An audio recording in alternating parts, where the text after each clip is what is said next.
এভাবে ধান চালের দাম নির্ধারণ করায় খুশি উত্তরাঞ্চলের কৃষক, তবে এই বিষয়ে এখনও লিখিত কোনো নির্দেশনা পাননি বলে জানিয়েছেন জেলা খাদ্য কর্মকর্তা। আর লক্ষ্যমাত্রা অর্জিত হলেও কৃষকদের পাশাপাশি ভোক্তারাও লাভবান হবে বলে মনে করছেন কৃষি অফিসের কর্মকর্তারা। মহসিন আলমের তোলা ছবিতে বাইজিদ আহমেদের প্রতিবেদন। রংপুর সহ উত্তরাঞ্চলের জেলাগুলোতে বেশিরভাগ মৌসুমী ধান উৎপাদনের লক্ষ্যমাত্রা পূরণ হলেও কৃষক লাভের মুখ দেখতে পারেন না, এমন অভিযোগ অনেক দিনের।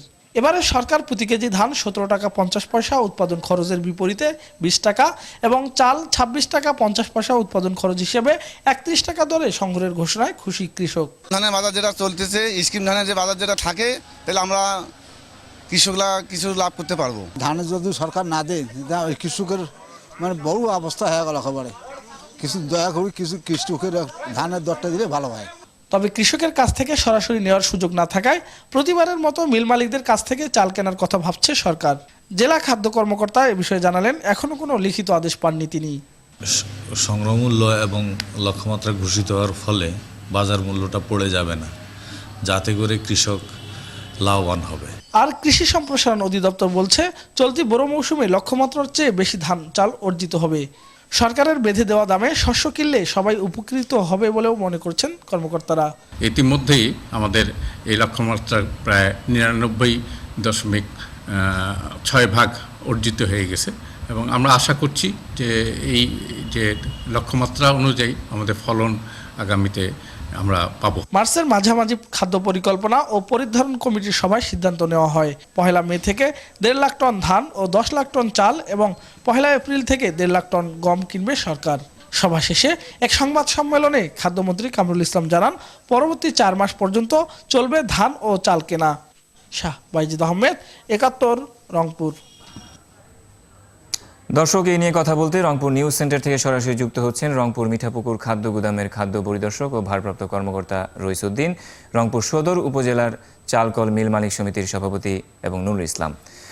জনাব, আপনাদেরকে দুজনকেই স্বাগত জানাচ্ছি 71 দেশযোগে।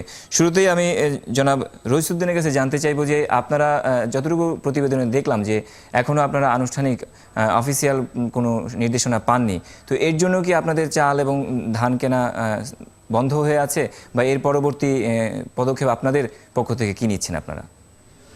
না, আমাদের বন্ধ হয়ে থাকার তো কারণ নাই। আমাদের এদিকে লেট হারভেস্টিং, মানে ধান চালের ধানটার দিকে আবাদ হয় একটু দেরিতে, উঠেও দেরিতে, আমাদের কেনাকাটা শুরু হয় একটু দেরিতেই। তো সরকারি নির্দেশনা এখন শুরু হয়েছে এবং এটা মানে যেখানে ধান এখন আগাম পাওয়া যাবে সেখানে আগাম কেনাকাটা শুরু হবে। আমাদের একটু দেরিতে হয়। আমরা ধান মাঠে থেকে ধান আসলে, বাজারে ধান আসলে আমাদের মিলাররা ধান কিনবে, চুক্তি করবে এবং মানসম্পন্ন চাউল তৈরি করে আমাদের কাছে দিবে, আমরা সেই হিসেবে কিনতে থাকবো। এটা যেহেতু আবাদটা এখানে দেরিতে হয়, এই কারণেই আমাদের দেরি হচ্ছে এবং নির্দেশনা এর মধ্যে চলে আসবে সরকারিভাবে। আমরা আমাদের প্রস্তুতি অব্যাহত রাখছি। আমরা আমাদের যে যা যা করা লাগে, মিলাদের সঙ্গে যোগাযোগ, মিল ছাড়বে, তারপর সবকিছু আমরা ব্যবস্থা সবকিছু আমরা প্রস্তুতি নিয়ে রাখছি, আমাদের প্রস্তুতি চলছে। জনাব রইসুদ্দিন, আপনার কাছে আমরা আসবো।